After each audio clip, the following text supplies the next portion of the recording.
Assalamualaikum warahmatullahi wabarakatuh. Waalaikumsalam warahmatullahi wabarakatuh. Salam sejahtera buat kita semua. Apa kabar buat pemuda-pemuda Indonesia? Sudah lama kita tidak berjumpa lagi. Sudah lama kita terputus tali silaturahmi, dan pada malam hari ini kita kembali lagi di acara yang sangat kita sanjung-sanjung dan kita nanti-nantikan, yaitu ngoplak, ngopi lesehan sama kaum muda. Dan di studio SMC TV sudah hadir teman-teman muda yang sangat luar biasa dan hebat.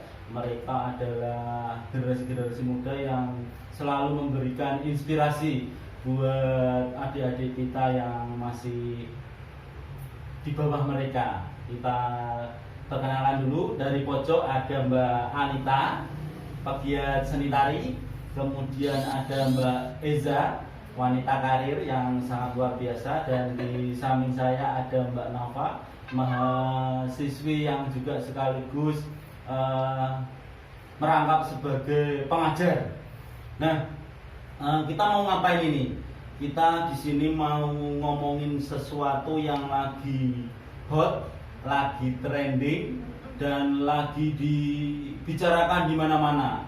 Yaitu kita mau ngomongin virus corona yang sampai hari ini beritanya di mana-mana. Kita akan mencoba untuk berdiskusi dan ngobrol bareng narasumber yang hebat ini, bagaimana kesan mereka atau pendapat mereka tentang virus corona. Kita kaum muda ngomongin tentang corona. Nah, menurut teman-teman yang di sini, corona itu apa? Pengertian corona itu atau kita sering kenal dengan COVID-19 ya. Itu kira-kira menurut pengetahuan dari teman-teman ini apa ini? Nah, dimulai dari Mbak Eza dulu kali ya, yang tengah dulu ya. Mbak Eza dulu. Oh gitu. Oke. Kalau dari aku nih, menurut aku ya, virus corona itu salah satu virus yang satu kategori sama kayak virus SARS sama MERS itu ya. Mereka tuh satu family maksudnya. Nah, virus itu tuh virus yang menyerang ke pernapasan manusia.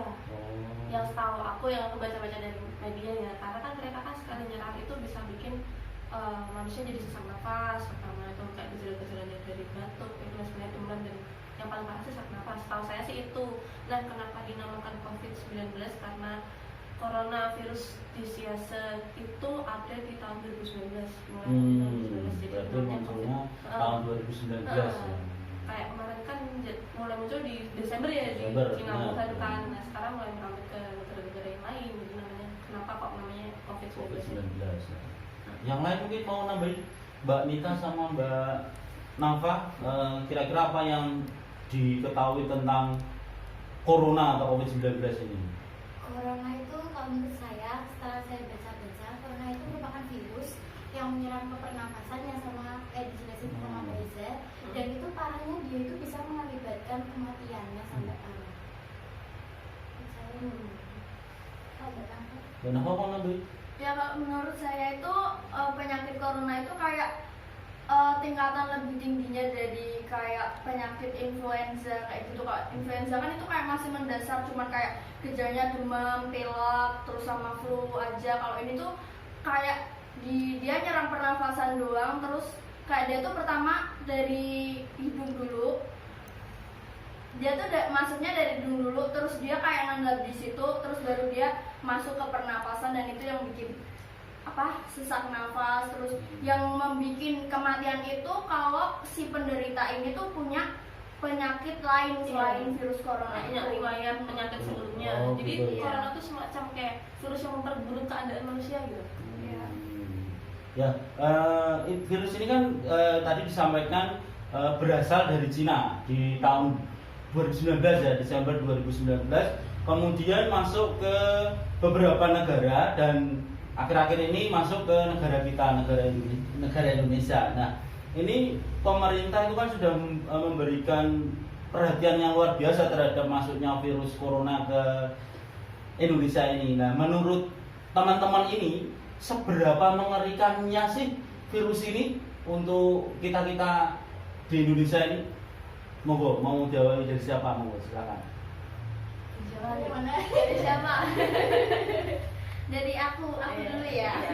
Jadi kalau menurutku semengerikan apa virus ini, kalau menurutku ini itu kayak mempengaruhi dari segala aspek ya, dari segala aspek kesehatan, terus ekonomi sekarang juga udah mulai terpengaruhi, terus juga dari dari segi kita yang masih sekolah kayak mahasiswa itu kan juga terpengaruhi dengan adanya lockdown yang nggak begitu nggak begitu efektif, tertutup juga ya, bukan nggak efektif ya, cuman kayak kita itu cuma dilarang gitu untuk berkerumun kayak gitu, tapi kita kayak tetap aja gitu menjalankan aktivitas seperti biasa.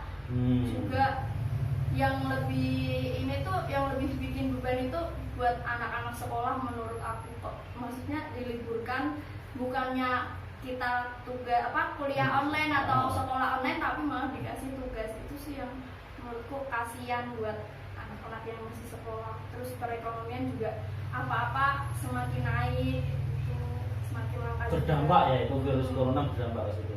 Yang lain mau nambahin monggo? Kamu itu enggak? Kalau menurut saya itu benar banget kata Mbak Nafa, berdampak pada kesehatan dan perekonomian. Contohnya seperti saya bayangkan, saya itu sebagai penggiat seni, dimana saya itu dituntut untuk praktek di lapangan, dan ketika mengajar pun saya harus praktek dan langsung menyentuh anak. Nah, ketika kita disuruh di rumah aja, memang betul itu sebagai pemutus rantai penularan.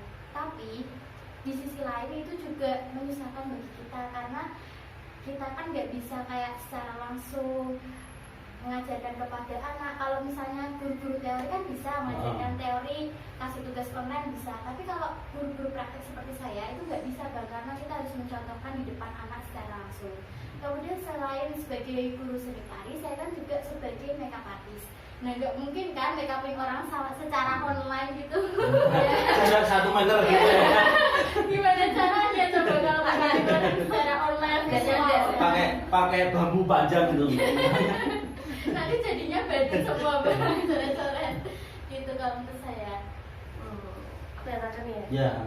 Jadi kalau dengar penjelasan dari Mbak Nafa sama Mbak Nita itu iya bener banget. Kalau buat aku sendiri virus itu sebenarnya tuh mengerikan sih. Kenapa aku bilang mengerikan? Banyak banget yang bilang kayak udahlah nggak usah panik, tenang aja, percaya sama Tuhan, virus corona nggak balik. Menurutku salah. Jadi ketika virus itu tuh sebenarnya mengerikan itu kayak gini loh. Kenapa virus itu lebih banyak menyerang ke orang yang lanjut usia? Karena memang mereka punya kondisi fisik yang lebih lemah daripada mereka yang muda. Jadi ketika virus itu kena ke mereka yang usianya yang lanjut usia dan mereka yang punya penyakit bawaan, itu bisa memperburuk keadaan mereka. Bagiku itu adalah hal yang mengerikan.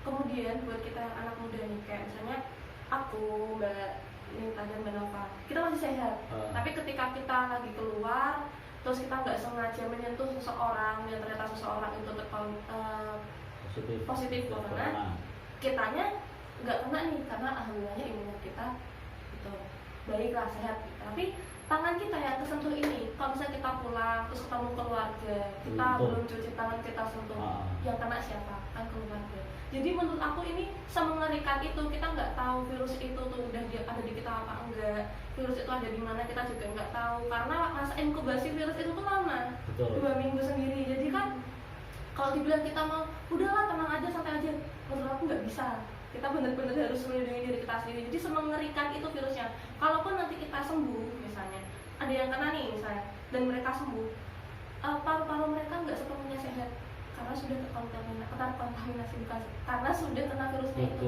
Jadi paru-paru mereka tuh ada sedikit masalah di situ karena virusnya. Jadi ya itulah, kalau buat saya tuh semengerikan itu virusnya, sampai saya pun juga sebenarnya takut sih.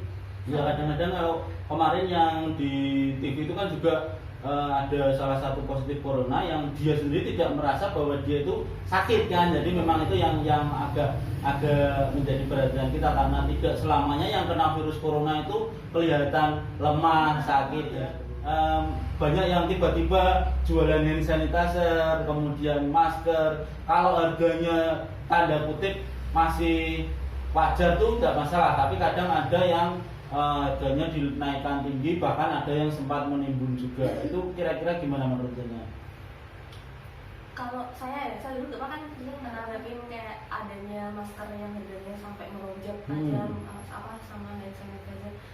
Kalau dari segi ekonomi, ketika ada sesuatu yang kekurangan dan mereka jual itu dengan harga mahal, enggak dari segi ekonomi. Bisnis Cuman, ya? Bisnis. Cuman dalam segi kemanusiaan gitu loh. Dan dengan ini negaramu loh, dengan kamu ngejual itu dengan harga normal, kamu juga melindungi dirimu sendiri. Harusnya kan mereka seperti itu yang punya pemikiran untuk menimbun dan menaikkan harga.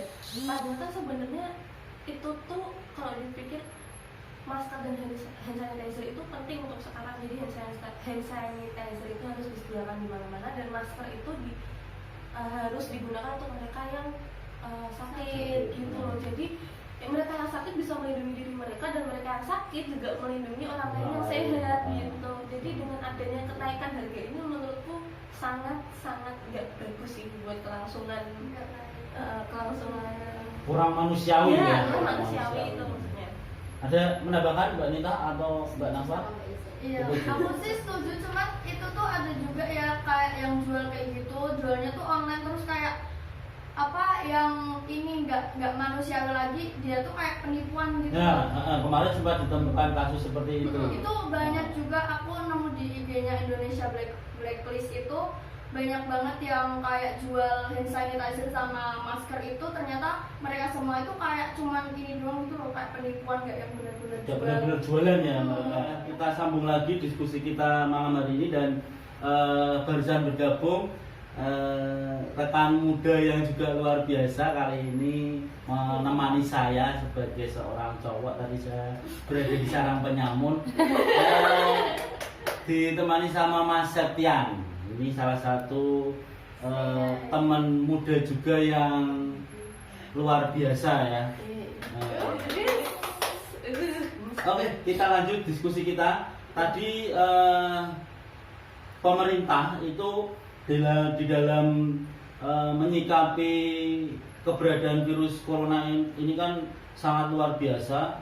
Mereka melakukan banyak cara, dan salah satunya yaitu pemerintah daerah baik di Jawa Tengah maupun di kota-kota lain itu memberlakukan diam di rumah selama 2 minggu, 14 hari ya. Sekolah-sekolah diliburkan, terus kuliah juga lewat online. Nah, menurut teman-teman ini, kebijakan ini kira-kira efektif atau kontraproduktif nantinya? Monggo silahkan ditanggapi. Bahkan yang terbaru itu untuk hal sholat saja yang sebenarnya lebih bagus dilakukan secara berjamaah, tetapi kemudian muncul himbauan untuk sholat di rumah sendiri-sendiri. Ini kan begitu luar biasanya corona efek ini buat kehidupan kita. Kira-kira ini efektif apa tidak nih langkah-langkah seperti ini? Monggo. Dari siapa dulu? Bim, Pak dulu nggak? Oh ya, maksudnya dulu. Biar Ya. teman-teman ini pada semangat semua. Yang pertama, saya ucapkan selamat malam untuk teman-teman semuanya. Mohon maaf karena saya baru hadir. Saya ingin menanggapi yang tadi disampaikan oleh Bang Dito. Efektif nggak seperti itu? Kalau menurut saya itu efektif, Mas. Efektif ya? Efektifnya bagaimana? Karena dengan kita istilahnya kalau sekarang ini social distancing itu kita mencegah rantai tular dari virus corona itu sendiri, Mas. Baru-baru ini saya juga dengar dari MUI Jakarta bahwa sholat Jumat untuk 2 minggu depan diadakan dulu. Itu kalau secara agama mungkin saya kurang tahu, tapi kalau secara kemanusiaan mungkin itu baik, Langkah terbaik ya. karena akan memutus rantai tular. Karena kita tidak tahu, Mas, misalnya kita sholat sebelah kita kan kita nggak tahu posisi terkena atau enggak. Kita sujud bareng, setelah itu salaman, otomatis kita akan kena. virus corona itu. Nah, langkah pemerintah itu saya rasa cukup tepat dan kita bersama-sama berdoa bersama dan berusaha bersama, bergerak bersama untuk bisa membantu pemerintah untuk menuntaskan virus yang cukup mewabah di Indonesia ini. Itu. Ya, yang lain mau nambahin? Kalau saya menanggapi hal yang sholat berjamaah itu ya Bang, setahu saya ini kan kayak sesuatu yang menakutkan gitu Betul, ya, betul. suatu momok yang menakutkan bagi masyarakat, bagi kita semua. Jadi mentiadakan sholat berjamaah dan diganti ke sholat di rumah masing-masing. Jadi kalau setahu saya waktu dulu saya masih di pondok pesantren itu dijelaskan kan kalau di Arab itu kan hujan itu adalah sesuatu yang sangat menakutkan. Padahal kita di sini kan hujan itu biasa aja. Tapi kalau bagi orang Arab itu hujan itu adalah sesuatu yang menakutkan dan dari situ sholat kayak sholat berjamaah itu tuh dilakukan di rumah masing-masing karena semenakutkan itu hujan di sana. Kayak mereka itu menganggap itu hal yang luar biasa banget dan menakutkan gitu. Jadi kayak itu tuh ya udahlah kita ini aja sholatnya di rumah masing-masing karena sedang terjadi sesuatu yang menakutkan seperti ini. Menurut saya ini juga gerakannya efektif karena itu tadi memutus rantai penularan corona, tapi juga ada sisi tidak efektifnya di mana kayak kita kan anak sekolah juga butuh interaksi langsung antara guru dengan murid. Jadi kalau kayak kita cuman lewat online itu tuh kadang kayak banyak guru atau banyak dosen itu salah sikapi dengan kuliah online atau sekolah online itu diganti dengan tugas online. Itu menurut saya tidak efektif karena kan bukan cuma satu aja yang kita pelajarin, tapi banyak yang harus kita ketahui dan kita itu harus belajar sendiri dan tanpa dijelaskan gitu kan. Kalau anak sekolah kan harus dijelaskan gitu ya Mbak Nita ya. Nah itu menurut saya kayak makin sulit gitu buat anak belajar, kayak ya nggak efektif aja gitu kalau belajar sendiri-sendiri gitu. Di rumah ya kamu gitu. Kalau yang lain Mbak Zia sama Mbak Nita? Kalau menurut saya ada sisi positifnya dan ada sisi negatifnya. Sisi positifnya tadi bisa memutus rantai penularan corona. Namun ada juga sisi negatifnya. Di antaranya di sisi negatifnya itu perekonomiannya jadi terhambat gitu. Seperti contohnya saya kan penari. Nah, penari itu jobnya tuh biasanya kan secara langsung. Betul. Nah, ini banyak sekali job yang Di cancel. Dan juga selain itu di lomba-lomba tari itu juga banyak di cancel, ya. sehingga itu juga menghambat perekonomian. Selain itu saya juga dicurhatin sama ayah saya. Ayah saya kan dia kerja di pabrik yang bergerak di bidang produksi kabel ekspor impor.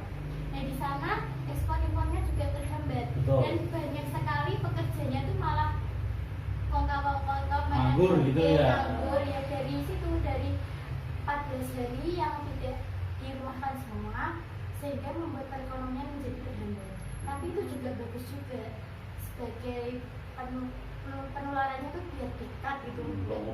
Memutus rantai penularan. Kalau Mbak Iza? Kalau dari aku nih ya Bang, ya sebenarnya banyak sih yang mau tanya gitu. Singkatnya sih yang diomongin dari teman-teman semua yang tadi benar. Ada sisi positif dan ada sisi negatifnya. Kalau buat saya dengan adanya self isolation selama 2 minggu itu benar-benar baik. Dimana ketika kita di karantina sendiri, mengkarantina diri kita sendiri di rumah, kita bisa tahu diri kita harus baik apa enggak. Betul. Tapi yang bikin yang negatifnya itu ketika ada wacana untuk self isolation di rumah selama 2 minggu ini, kasihan mereka yang kerja harian. Wah, betul lah. Kasihan juga mereka yang sebenarnya aku pengen nih kerja di rumah, tapi perusahaan aku nggak izinin dan perusahaan aku nyuruh aku untuk berangkat kerja. Nggak peduli gimana karyawannya, dia cuma pengen mereka kerja. Tapi sampai di tempat kerja pun nggak semua perusahaan itu memperdulikan karyawan, kayak ngasih obat lah contohnya atau ngasih vitamin. Nggak semua perusahaan seperti itu. Dan negatifnya lagi buat para pelajar mungkin banyak yang kayak semuanya tertunda, wisuda pun tertunda, itu juga banyak kan, kasihan juga. Ada pun yang sampai dibatalkan. Nah pastinya di situ, cuman di sisi positifnya itu memang benar-benar harus dilakukan karena sejujurnya negara Indonesia ini kalau buat saya masih lambat penanganannya. karena masyarakatnya tuh nggak semuanya mematuhi himbauan Betul, pemerintah betul, untuk betul. diam di rumah dulu dong, ayo diam di rumah dulu selama 2 minggu. Nah, contohnya yang kemarin di berita ada kan Betul. yang malah liburan. Ini bukan liburan, ini tuh kalian harus istirahat di rumah, harus peduli diri kalian sendiri, ngecek diri kalian sendiri, bukan malah nyari virus gitu. Betul. Sebenarnya kan gini, pemerintah ngasih himbauan biar virusnya itu hilang, kok malah masyarakatnya nyari virus. Betul. Nah itu masalahnya di situ.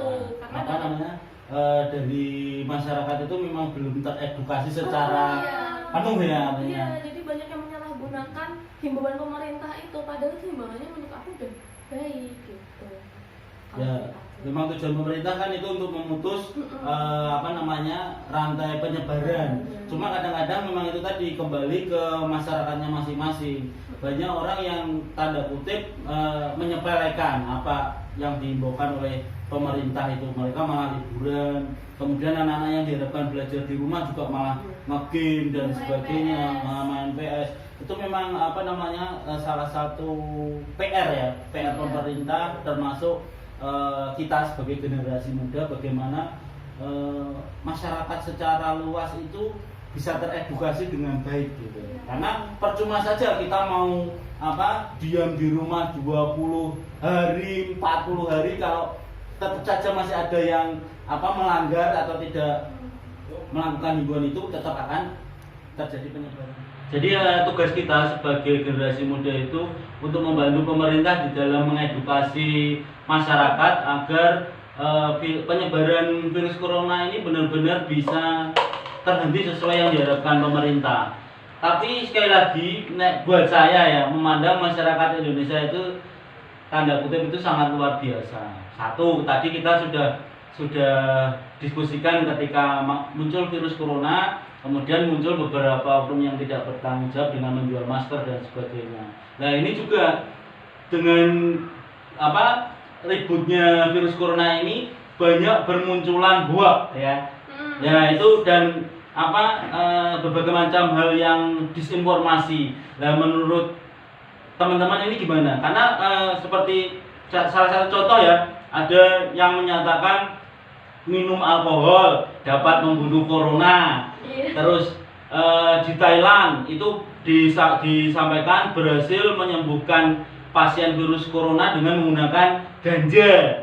Dan kemudian di Indonesia sendiri ada yang menyatakan penyembuhan virus corona dengan menggunakan bawang putih. Jadi hal-hal atau informasi-informasi yang tanda kutip kurang benar itu banyak banget bermunculan di media sosial. Dan menurut teman-teman ini gimana menanggapinya? Buat saya pribadi ya, menanggapi soal hoax dan disinformasi yang muncul nih, kebetulan saya tipe-tipe orang yang misalnya ada berita satu, saya tuh nggak langsung percaya. Kalau Sharing dulu ya? Iya, langsung saya cari berita lainnya dari media-media lainnya tuh ngomongnya seperti apa. Kalau saya seperti itu. Cuman yang disayangkan itu ketika ada berita hoax dan disinformasi yang muncul di media kayak WhatsApp atau media-media chatting itu, biasanya tuh yang kena dampak dari hoax dan disinformasi itu justru orang tua. Mereka kan sering menerima broadcast dari WhatsApp tanpa melihat, tanpa searching, tanpa apa, mereka percaya aja akan hal itu gitu loh. Nah jadinya berita itu tersebar karena di lingkungan saya kebanyakan yang seperti itu. Dan saya juga sempat baca, sempat lihat di Instagramnya Pak Ganjar. Itu dia udah menghimbau masyarakat untuk tidak gampang percaya dengan hoax. Dia udah nunjukin hoax itu semacam ini loh. Kalau kamu percaya, kamu lihat aja di websitenya pemerintah. Jadi pemerintah tuh udah nyediain website sendiri agar kita tuh bisa lihat websitenya, agar nggak termakan hoax itu. Nah sayangnya itu karena banyak masyarakat yang masih belum belum ada niat untuk nyari berita yang lainnya dulu gitu loh. Jadi angger percaya hal itu. Tanpa disaring dulu ya. Nah itu jadinya kayak bisa dari daerah ini ada yang positif sekian, meninggal sekian. Nah tapi mereka nggak mau lihat berita yang lainnya. Nah itu yang jadi masalah. Padahal belum tentu meninggalnya karena corona. Iya, karena memang kebanyakan yang meninggal itu mereka karena punya penyakit bawaan sebelumnya. Jadi bukan karena coronanya. Yang lain mau nambahin apa Mas Septian dan Mbak Rita terkait hoax ini ya? nambahin apa ya? Kalau saya ini hoax itu adalah suatu kasus yang mungkin saat ini itu sulit untuk dicegah. Betul. Banyak orang benar tadi katanya Mbak Eza, orang tua ya dapat grup WA reuni SMA, reuni PKK dan lain sebagainya, dapat berita kasus corona di Tanah Mas dan lain sebagainya. Betul. Itu langsung disebarkan, itu mereka selalu percaya bahwasanya mereka itu salah, harusnya itu dicek dulu melalui website resmi di pemerintah kota itu ada COVID-19 dan sebagainya, itu harus dicek dulu benar tidak informasi itu. Kalau informasi itu memang benar, buktinya ada, maka kita mau nyebarkan tidak masalah.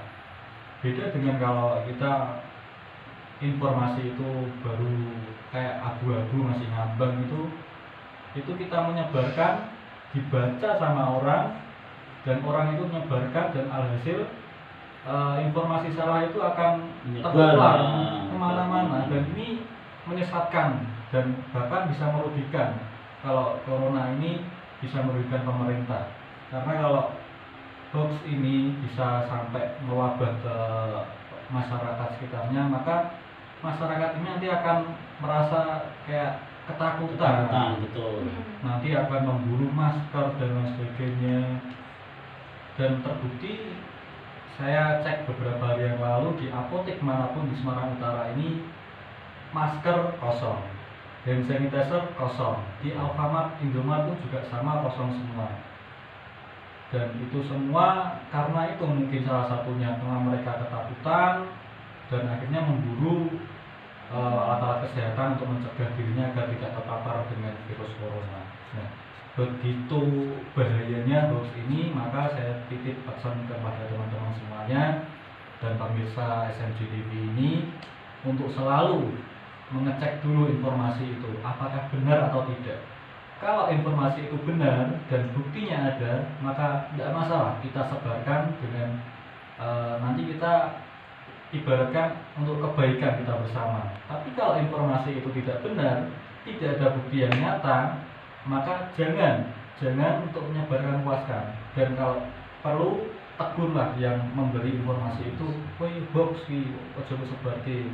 Kamu bisa kena undang-undang ITE pasal sekian.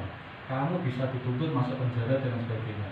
Nah, dengan itu maka saya yakin para pelaku hoax ini akan istilahnya apa ya, berhenti di situ, tidak akan menyebarluaskan berita hoax, dan masyarakat akan merasa lebih nyaman, lebih aman gitu dengan tidak adanya hoax ini. Gitu Mas. Betul. Karena yang membuat kepanikan dan ketakutan masyarakat itu juga salah satunya berita-berita yang tidak benar itu. Mbak Nita mau nambahin? Ya, saya mau nambah sedikit Bang Dito. Saya nonton YouTube mengenai orang-orang yang sembuh dari corona. Nah, sembuh dari corona itu juga salah satunya dia harus menumbuhkan hormon bahagia. Dengan adanya hoax itu kan membuat kepanikan, menjadi tekanan batin, sehingga daya tahan tubuh kita menjadi menurun. Itu membuat corona mudah menyebar ke tubuh kita. Nah, sebagai warga yang baik, sebaiknya kita tidak mempercayai hoax tersebut. Akan membuat kita sendiri nanti yang Sama aku mau nambahin dulu. Boleh. Soal tadi kan sempat ngobrol soal itu ya, yang katanya minum alkohol bisa bikin menyembuhkan corona. Karena perlu diingatkan sekali lagi, untuk virus itu tuh menyerangnya ke pernafasan, otomatis masuknya ke kerongkongan, bukan ke tenggorokan. Dan kalau minum alkohol kan dia kan masuknya ke tenggorokan, bukan kerongkongan. Jadi nggak ada hubungannya antara minum alkohol dan untuk menyembuhkan corona itu nggak ada hubungannya sama sekali. Karena untuk virus COVID-19 itu pun belum ditemukan vaksin pastinya kan, karena masih dicari juga vaksinnya. Jadi buat penonton SMJ TV jangan percaya sama hoax seperti itulah ya. Yang bisa membuat penderita yang terkena virus corona itu sembuh kan memang dari dalam dirinya sendiri, imunnya yang semakin kuat itu. Kalau masalah berita-berita hoax itu memang tidak bisa dipertanggungjawabkan ya. Iya. Kalau nambahin lagi? Kalau aku mau nambahin sih, kadang kan bukannya kita nggak tahu apa itu hoax atau enggak ya, kadang kita emang kayak susah mendeteksi itu hoax atau bukan.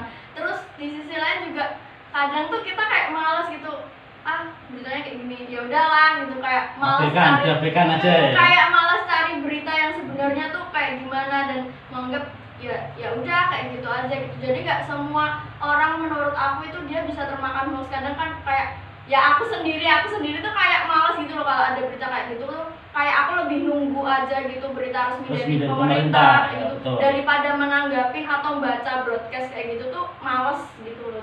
Apalagi kalau suruh cari kebenarannya dari website pemerintah itu menurutku merepotkan dan malah bikin khawatir gitu loh. Jadi lebih baik menunggu pernyataan resmi dari pemerintah ya. Gitu. Oke, ini terakhir ini pesan-pesan buat para penonton, kira-kira biar aman dan terhindar dari virus corona ini, tips dan triknya apa, monggo silahkan satu-satu nanti disampaikan. Monggo. Dari siapa?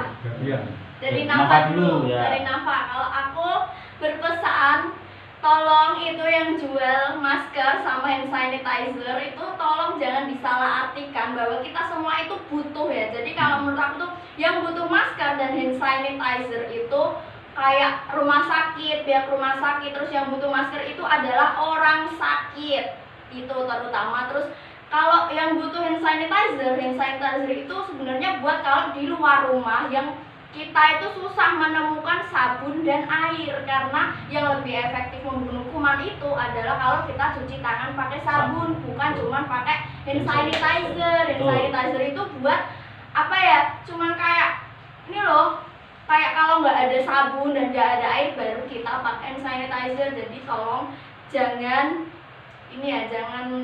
mencari kesempatan lah sok-sokan jualan hand sanitizer untuk membunuh kuman. Selagi kita masih ada sabun dan air, insya Allah kita aman kok. Amin.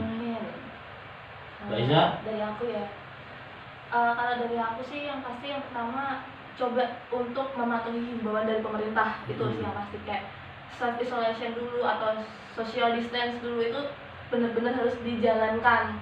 Kalau memang buat teman-teman dari SMJ TV merasa kayak badannya nggak enak, mulai dari batuk, nafas sesak atau demam, usahakan untuk mengkarantina diri sendiri dulu lah di rumah gitu loh, supaya tidak ngasih virus ke teman-teman yang lainnya. Intinya gitu kalau saya sih. Yang penting patuhi himbauan pemerintah terlebih dahulu, itu yang sekarang. Yang lainnya bisa ditambahin. Kalau menurut saya, kita lebih baik menjaga pola hidup bersih. Jadi pola hidup bersih dimulai dari diri kita sendiri, seperti kita kesadaran mencuci tangan dengan sabun, dan ada 5 langkah untuk cuci tangan Bang itu. Tidak hanya sembarangan, ada 5 langkah, itu bisa dipelajari di YouTube, itu banyak. Kemudian selain itu kita juga bisa dengan membersihkan rumah kita, tempat kerjaan kita. Selain itu, kita juga jangan terlalu sering berpergian di tempat-tempat yang ramai. Lebih baik kita di rumah aja, kecuali itu memang penting kita harus keluar. Nah, seandainya kita harus keluar pun, kita sebaiknya menggunakan alat-alat seperti topi untuk melindungi rambut kita, karena katanya itu rambut bisa buat penularan juga begitu. Kemudian juga kita sebaiknya pakai penutup lah, seperti masker. Kalau nggak ada masker ya kain gitu. Untuk mengantisipasi ya. Mas Septian? Kalau saya simpel saja, tadi panjang lebar dan sebagainya. Pada intinya janganlah kita merasa panik. Kita harus percaya bahwa setiap penyakit pasti ada obatnya.